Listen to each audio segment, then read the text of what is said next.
مجاز کی زندگی اور شاعری پر ایک دکھ بھرے افسانے کا گمان ہوتا ہے۔ انہوں نے علی گڑھ یونیورسٹی میں تعلیم پائی اور بہت جلد مقبولیت حاصل کی۔ ذاتی زندگی کی محرومی اور حالات کی ابتری نے انہیں کبھی سکون کی سانس نہیں لینے دی۔ ان کی زندگی ایک ناکام عاشق اور ایک تھکے ہارے انسان کی زندگی تھی۔ اسی لیے مجاز نے شاعری کو بھی کم وقت دیا۔ ان کی نظموں غزلوں کی تعداد زیادہ نہیں ہے، بس ایک کتاب آہنگ ان کی یادگار ہے، مگر ان کے اشعار کا کلاسیکی رچاو اداسی اور اکیلے پن کے احساس سے بھرا ہوا آہنگ انہیں منفرد اور ممتاز بناتا ہے۔ مجاز کی شاعری ہزارہ نوجوانوں کے دل کی دھڑکن بن گئی اور ان کی ایک نظم آوارہ تو ایک پوری نسل کے دکھ، درد اور اضطراب کی ترجمان کہی جا سکتی ہے۔ اس نظم کی حیثیت ایک پورے عہد کے ترجمان ہے۔ مجاز کی شخصیت میں بھی بلا کی کشش تھی۔ ان کے دوستوں اور مداحوں کا حلقہ بہت وسیع تھا، خاص طور سے ان کے نوجوان قاری۔ ان کی ایک نظم جو علی گڑھ مسلم یونیورسٹی کا ترانہ بنی، نوجوان لڑکوں، لڑکیوں اور طالب علموں میں غیر معمولی مقبولیت رکھتی ہے۔ مجاز نے اپنے آپ سے جتنی لاپرواہی برتی، ان کے عہد نے ان سے اتنا ہی پیار کیا۔ ایک زمانہ ان کا شیدائی تھا، مگر مجاز کے دل کی دنیا ویران رہی۔ وقت کے ہونٹوں پر ایک اداس نغمہ۔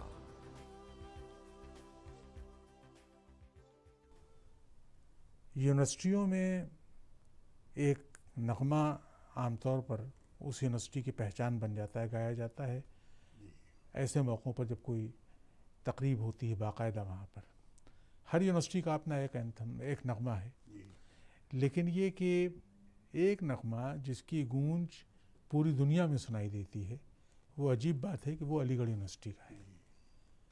یہ میرا چمن ہے میرا چمن، میں اپنے چمن کا بلبل ہوں۔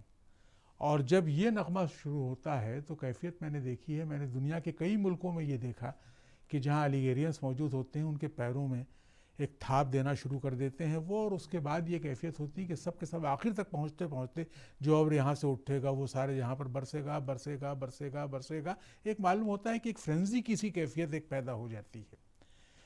اس نغمے کا خالق جو شخص تھا وہ ظاہر بہت جلد ہم سے رخصت ہو گیا، مجاز، جس نے اپنے بارے میں کہا تھا ہم پر ہے ختم شام غریبان لکھنؤ۔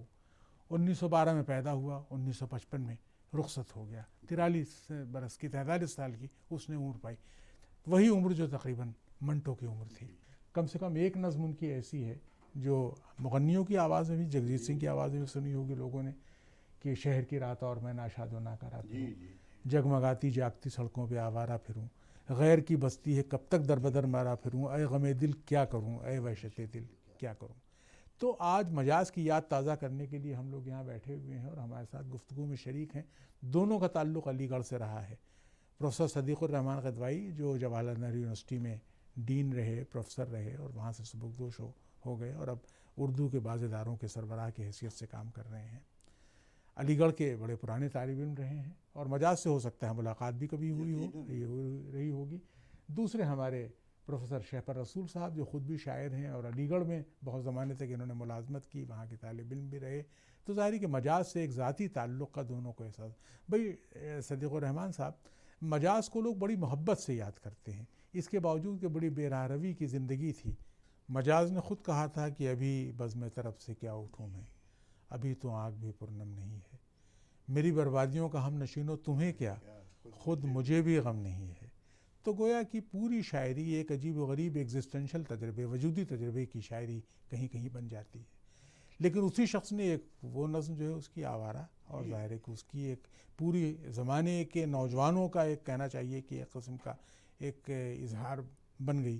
آپ نے تو علی گڑھ میں وہ زمانہ بھی دیکھا ہے جب مجاز آتے رہے ہوں گے وہاں، اور کیا کچھ وہیں سے شروع کریں ہم اپنی بات؟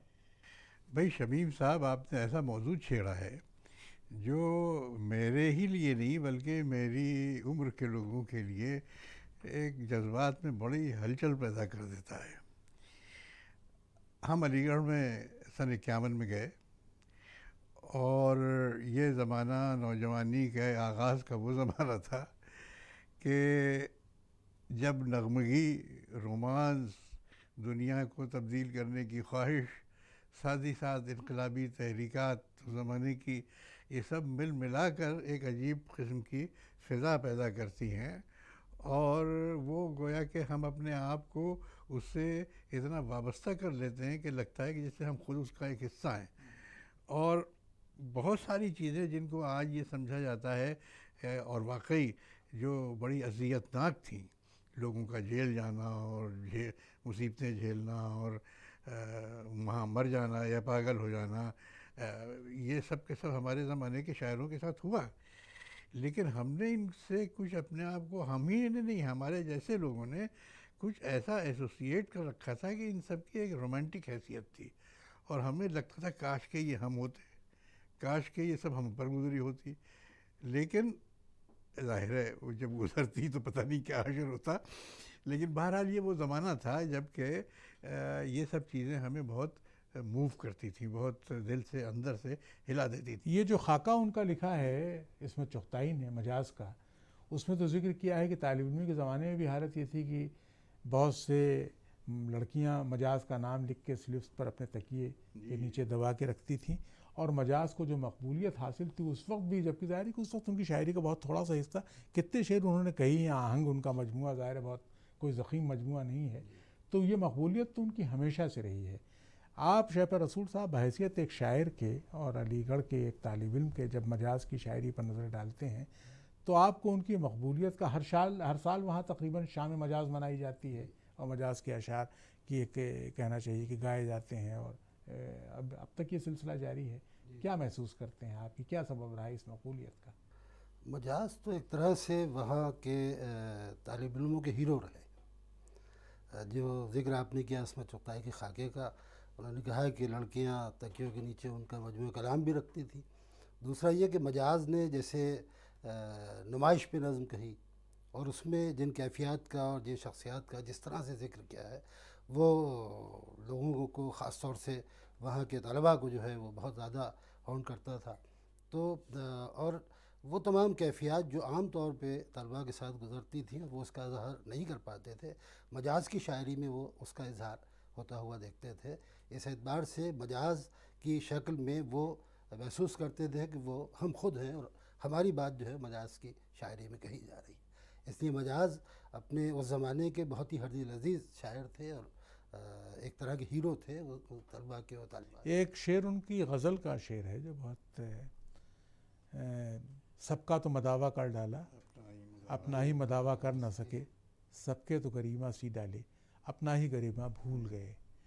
تو یہ جو صورتحال ہے مجاز کے یہاں کہ اپنے آپ کو خود برباد کر دینے کی ایک گویا کی طلب ان کے یہاں کچھ بھی ہو، یعنی یہ معلوم ہوتا ہے کہ زندگی کا یہ راستہ جو اختیار کیا ہے تباہی کی طرف لے جائے. اور مجاز نے واقعی زندگی کا جو راستہ اختیار کیا تھا، ان کی شراب نوشی اور پھر اس کے بعد ان کی جو کہنا چاہیے محبت میں ناکامی اور یہ ساری چیزیں، دیوانگی کے ایک دور سے گزرے، پاگل خانے میں بھی کچھ وقت انہوں نے گزارا اور یہ سب رہا. لیکن اس کے باوجود وہ زندگی سے اتنا بھرا پورا وہ شخص دکھائی دیتا ہے، اس سے جتنے لطیفے و بس نریش کمار شاد نے تو مجازیفے ایک لفظ ہی گڑھ لیا تھا کہ مجاز کے لطیفے کس طریقے سے وہ ہوتے ہیں. تو یہ جو زندگی کا ان کے پہلو تھا، ان کی شخصیت کا، ان کی خوش طبعی، ان کی شگفتگی مزاج کی، ان کی ہنسی، یہ کیا چیزیں رہی ہیں آپ کے؟ دیکھیے، ایک مجموعی طور پہ شخصیت کو اگر آپ دیکھیں، اس زمانے میں جو شخصیتیں ابھریں اس قسم کی، ان کے ہاں متعدد پہلو تھے کہ جو بظاہر ایک دوسرے سے متضاد لگتے ہیں، لیکن اس کے باوجود ان میں ایک بڑا گہرا تعلق تھا. اب یہی شخص جو شراب کے نشے میں پڑا رہتا تھا اور صرف لطیفے گوئی کی وجہ سے مشہور تھا اور کیا کیا، وہ اس کا شعر ہے، بہت مشکل ہے دنیا کا سنورنا، تیری زلفوں کا پیچ و خم نہیں ہے. بہت کچھ اور ہے، اور بھی ہے اس جہاں میں، یہ دنیا محض غم ہی غم نہیں ہے. تو اس طرح کے لاتعداد اشعار ہیں جو مجاز نے کہے ہیں. نظمیں ہیں، انقلاب سے متعلق نظمیں ہیں، مگر میں اپنی منزل کی طرف بڑھتا ہی جاتا ہوں، اندھیری رات کا مسافر ہے، اور آوارہ جیسی نظم، ایک محل کی آڑ سے نکلا وہ پیلا ماہتاب، جیسے ملا کا امامہ، جیسے بنیے کی کتاب، جیسے مفلس کی جوانی، جیسے بیوہ کا شباب، اے غم دل کیا کروں، اے وحشت دل کیا کروں، اس کا ایک ایک ٹکڑا، صرف مصرع ہی نہیں، ایک ایک ٹکڑا دیکھیے تو وہ ایک اس جذباتی کیفیت کا اظہار کرتا ہے کہ جو اس زمانے کو ریجیکٹ کر رہا ہے۔ تو مجاز جس قسم کے آدمی تھے، جیسا کہ میں نے عرض کیا کہ وہ زمانہ کچھ ایسا تھا کہ اس میں اس طرح کے جذبات رکھنے والے نوجوان جو تھے وہ پیدا ہو رہے تھے، بلکہ کچھ ان کے فروغ کا زمانہ تھا، اور مجاز جیسا شخص جو تھا یہ ایک ماڈل بن گیا تھا۔ یعنی ان کے لطیفے، ان کے قصے، یہ سب چیزیں اور ان کی نظمیں، یہ سب مل ملا کر ایک بڑا رومانس پیدا کرتی تھی۔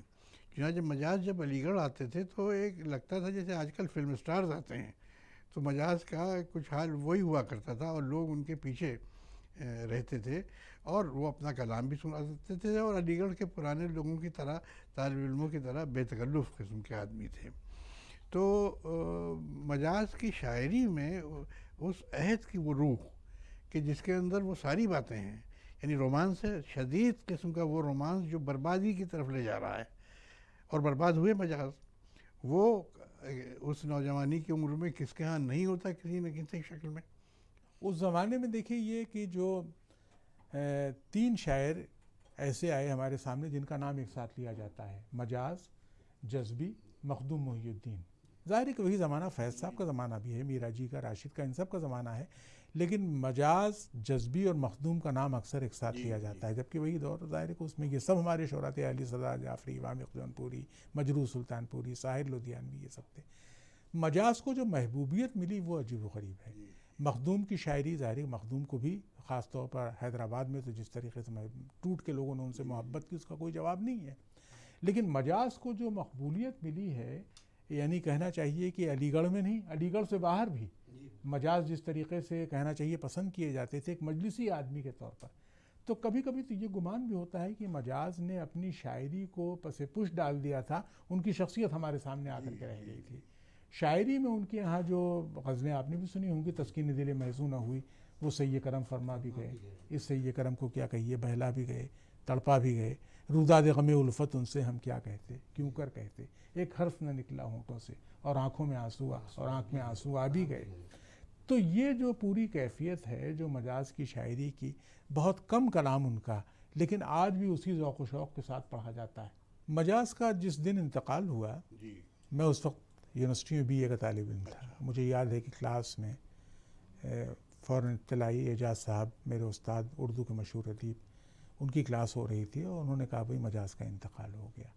مجاز کی موت کے بعد ایسا لگا کہ پورا ہندوستان سوگ میں ڈوب گیا ہے۔ ایک نظم کسی نے کہی، راہی کی نظم تھی غالباً، تاریکی سے لڑتے لڑتے ایک ستارہ ٹوٹ گیا۔ جذبی صاحب نے بہت اچھی نظم کہی، آج ایک جادے پرپیچ کا راہی گم ہے، ایک حریف علم لامتناہی گم ہے، ایک سودائی تعمیر گلستہ مفقود، ایک مہکی ہوئی سرشار نگاہی گم ہے۔ یعنی ایسا لگتا ہے کہ مجاز کے اٹھ جانے سے، جبکہ ان کی شاعری کا کارپس کوئی بہت بڑا نہیں تھا، چند غزلیں، چند نظمیں، اور ظاہر ہے بیچ بیچ میں ایسا دور بھی آیا جب انہوں نے مجاز نے شعر کہے ہی نہیں، لیکن اس کے باوجود لگتا تھا کہ پوری بزم جو ہے ان کے اٹھ جانے سے ویران ہو گئی ہے۔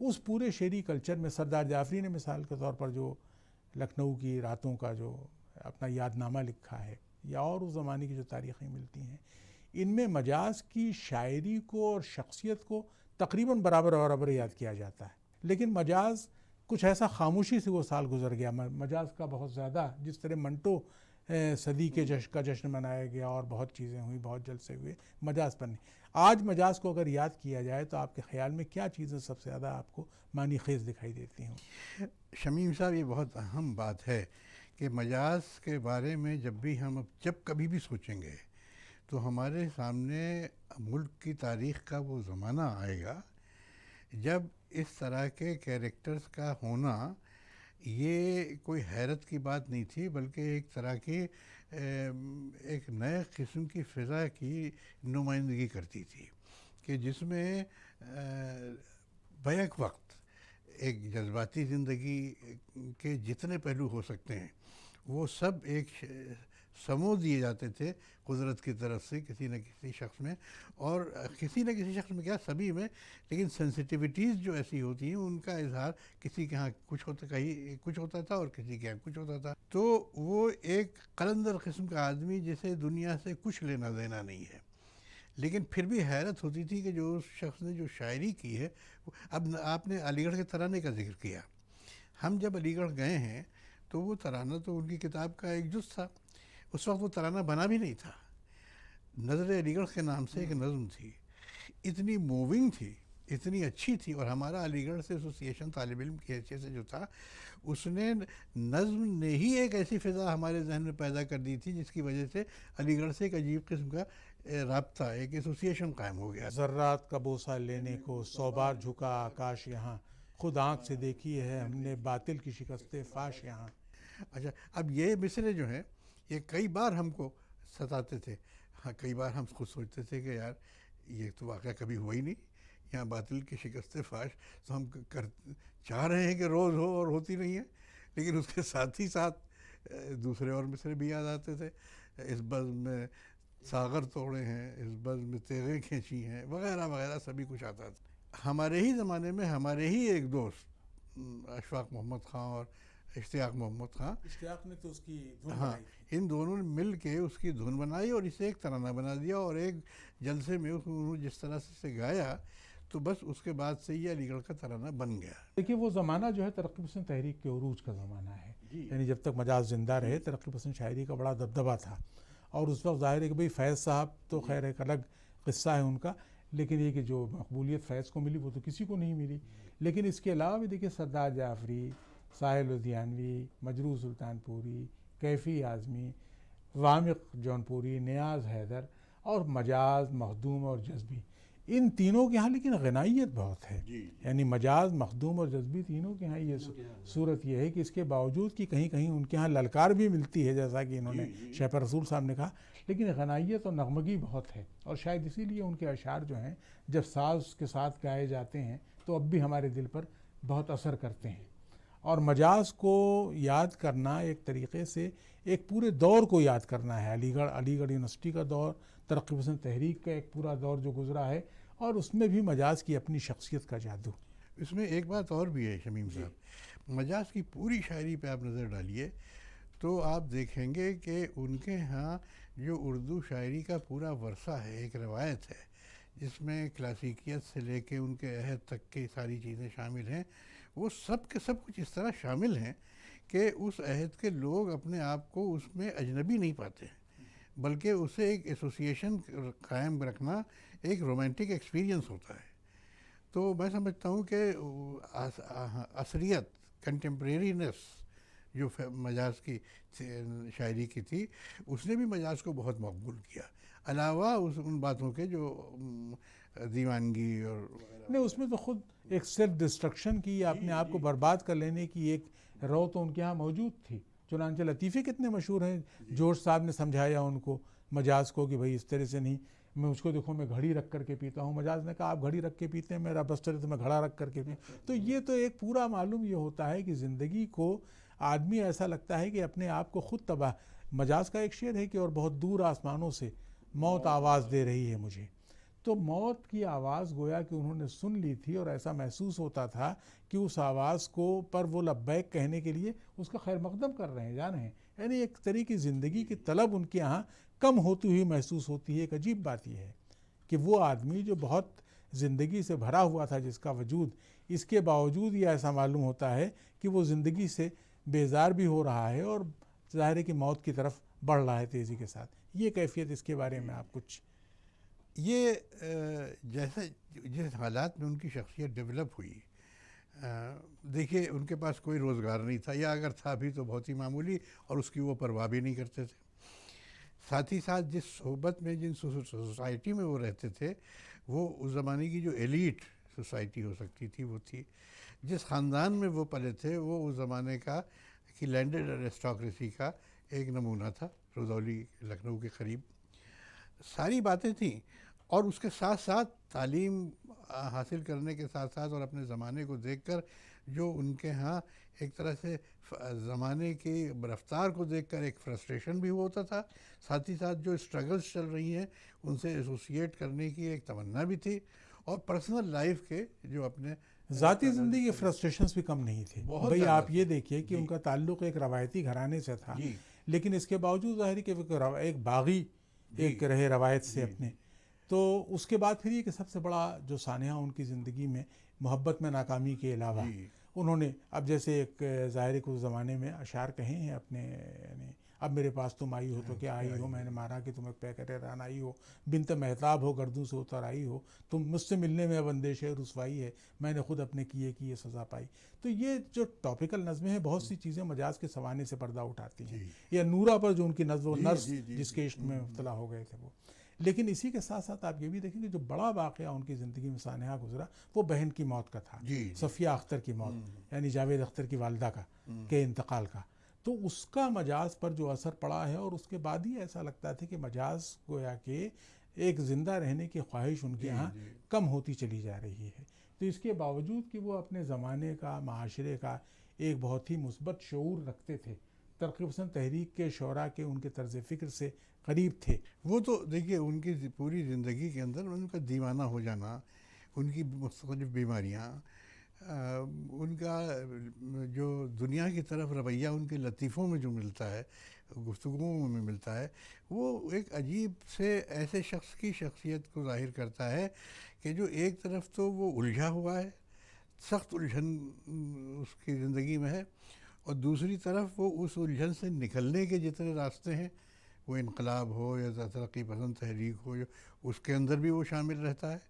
اور ساتھ ہی ساتھ ان سب چیزوں کا مداوا اس کے لیے شراب ہے یا اور عشق ہے، جس کے اندر جو ایک طرح سے فرار وہ چاہتا ہے تو اس کے ذریعے چاہتا ہے.